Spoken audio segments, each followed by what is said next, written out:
ಎಲ್ರಿಗೂ ನಮಸ್ಕಾರ. ಇದು ಲೀಲಸ್ ಕನ್ನಡ ಚಾನಲ್. ನನ್ನ ಚಾನಲ್ಗೆ ಇನ್ನೂ ಯಾರು ಸಬ್ಸ್ಕ್ರೈಬ್ ಮಾಡ್ಕೊಂಡಿಲ್ವೋ ಅವರೆಲ್ಲ ಸಬ್ಸ್ಕ್ರೈಬ್ ಆಗಿ ಅಂತ ಹೇಳ್ತಾ ಇವತ್ತಿನ ರೆಸಿಪಿಯಲ್ಲಿ ಬನಾನಾ ಪಡ್ಡನ್ನು ಮಾಡಿ ತೋರಿಸ್ತಾ ಇದ್ದೀನಿ. ಹಾಗಾದರೆ ಬನ್ನಿ ಈ ಬನಾನಾ ಪಡ್ಡನ್ನು ಯಾವ ರೀತಿ ಮಾಡೋದು ಅಂತ ನೋಡ್ಕೊಂಡು ಬರೋಣ.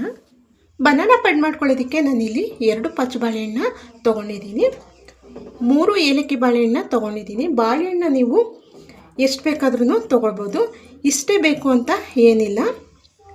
ನೋಡಿ, ಹಬ್ಬಗಳಲ್ಲಿ ನೀವು ಬಾಳೆಹಣ್ಣು ತುಂಬಾ ತಂದಿರ್ತೀರ, ಅದರಲ್ಲಿ ಕೆಲವು ಬಾಳೆಹಣ್ಣುಗಳು ಮಿಕ್ಕೋಗ್ಬಿಟ್ಟಿರುತ್ತೆ. ಈ ಥರ ಇದ್ದಾಗ ಯಾರು ತಿನ್ನೋಕ್ಕೆ ಇಷ್ಟಪಡಲ್ಲ, ಮಕ್ಕಳು ಕೂಡ ತಿನ್ನೋದಕ್ಕೆ ಇಷ್ಟಪಡಲ್ಲ. ಆವಾಗ ನೀವು ಮಕ್ಕಳಿಗೆ ಈ ರೀತಿಯಾದ ಬಾಳೆಹಣ್ಣಿಂದ ಒಂದು ಪಡ್ಡನ್ನು ಮಾಡಿಕೊಟ್ರೆ ತುಂಬಾ ಇಷ್ಟಪಟ್ಟು ತಿಂತಾರೆ. ಹಾಗಾದರೆ ಬನ್ನಿ ಈ ಬನಾನಾ ಪಡ್ಡನ್ನ ಯಾವ ರೀತಿ ಮಾಡೋದು ಅಂತ ನೋಡ್ಕೊಂಡು ಬರೋಣ. ಇವಾಗ ನಾನು ಒಂದು ಮಿಕ್ಸಿ ಜಾರನ್ನ ತೊಗೊಂಡಿದ್ದೀನಿ. ಇವಾಗ ಅದಕ್ಕೆ ನಾನು ಇಲ್ಲಿ ಬಾಳೆಹಣ್ಣು ಸಣ್ಣದಾಗಿ ಕಟ್ ಮಾಡಿಕೊಂಡು ಹಾಕ್ಕೊಳ್ತಾ ಇದ್ದೀನಿ.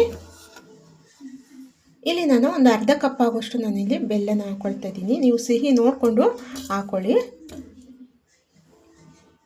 ಇಲ್ಲಿ ನಾನು ಒಂದು ಅರ್ಧ ಕಪ್ ಆಗೋಷ್ಟು ನಾನಿಲ್ಲಿ ಹಸಿ ತೆಂಗಿನ ತುರಿನ ಹಾಕ್ಕೊಳ್ತಾ ಇದ್ದೀನಿ. ಇಲ್ಲಿ ನಾನು 3 ಏಲಕ್ಕಿನ ಹಾಕ್ಕೊಳ್ತಾ ಇದ್ದೀನಿ. ಇವಾಗ ಇದಕ್ಕೆ ಸ್ವಲ್ಪ ನೀರು ಹಾಕ್ಬಿಟ್ಟು ಇದನ್ನು ನುಣ್ಣಗೆ ಪೇಸ್ಟ್ ಮಾಡ್ಕೊಂಡು ಬರೋಣ. ಇವಾಗ ನೋಡಿ, ಇಷ್ಟು ನುಣ್ಣಗೆ ಪೇಸ್ಟ್ ಮಾಡಿಕೊಂಡ್ರೆ ಸಾಕಾಗುತ್ತೆ. ನೋಡಿ, ಇವಾಗ ಇದನ್ನು ಒಂದು ಬೌಲ್ಗೆ ಹಾಕ್ಕೊಳ್ಳೋಣ. ಇವಾಗ ಇದಕ್ಕೆ ನಾನಿಲ್ಲಿ ಒಂದು ಅರ್ಧ ಕಪ್ ಆಗುವಷ್ಟು ನಾನಿಲ್ಲಿ ಗೋಧಿ ಹಿಟ್ಟನ್ನು ಹಾಕ್ಕೊಳ್ತಾ ಇದ್ದೀನಿ. 1 ಕಪ್ ಆಗುವಷ್ಟು ನಾನಿಲ್ಲಿ ಅಕ್ಕಿ ಹಿಟ್ಟನ್ನು ಹಾಕ್ಕೊಳ್ತಾ ಇದ್ದೀನಿ.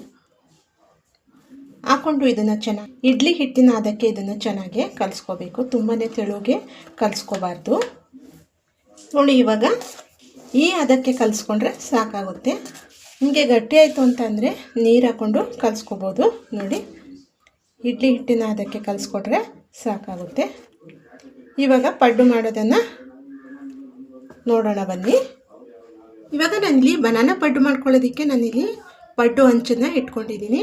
ಅದಕ್ಕೆ ನಾನಿಲ್ಲಿ ಇವಾಗ ಎಣ್ಣೆನ ಹಾಕ್ಕೊಳ್ತಾ ಇದ್ದೀನಿ. ಎಣ್ಣೆ ಬಿಸಿ ಆಗಬೇಕು.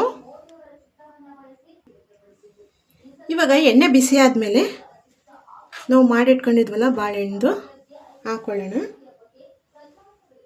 ಸ್ವಲ್ಪನೇ ಹಾಕ್ಕೊಳ್ಳೋಣ. ಇವಾಗ ಇದನ್ನು ಬೇಯಿಸ್ಕೊಳ್ಳೋಣ. ಇವಾಗ ನೋಡಿ, ಇದನ್ನು 2 ಕಡೆನೂ ಬೇಯಿಸ್ಕೋಬೇಕು. ನೋಡಿ, 2 ಕಡೆನೂ ಈ ಥರ ಬೇಯಿಸ್ಕೋಬೇಕು. ಇವಾಗ ಇದನ್ನು ಚೆನ್ನಾಗಿ 2 ಕಡೆನೂ ಚೆನ್ನಾಗಿ ಬೆಂದಿದೆ. ನೋಡಿ, ಈ ಥರ ಬೇಯಿಸ್ಕೋಬೇಕು. ನೋಡಿ ಎಷ್ಟು ಚೆನ್ನಾಗಿ ಬಂದಿದೆ ಅಂತ. ನೋಡಿ, ಈ ಥರ ಬಾಳೆಹಣ್ಣಿಂದ ಈ ಥರ ಪಡ್ಡನ್ನು ಮಾಡಿಕೊಟ್ರೆ ಮಕ್ಕಳು ಚೆನ್ನಾಗಿ ತಿನ್ಕೋತಾರೆ. ಈ ವಿಡಿಯೋ ಇಷ್ಟ ಆಯಿತಾ? ಇಷ್ಟ ಆಗಿದರೆ ಒಂದು ಲೈಕ್ ಮಾಡಿ, ಶೇರ್ ಮಾಡಿ, ಕಮೆಂಟ್ ಮಾಡಿ. ನನ್ನ ಚಾನಲ್ಗೆ ಸಬ್ಸ್ಕ್ರೈಬ್ ಆಗೋದನ್ನು ಮರಿಲೇಬೇಡಿ. ನಾನು ಮುಂದಿನ ವಿಡಿಯೋದಲ್ಲಿ ಸಿಗ್ತೀನಿ. ಅಲ್ಲಿ ತನಕ ಥ್ಯಾಂಕ್ ಯು.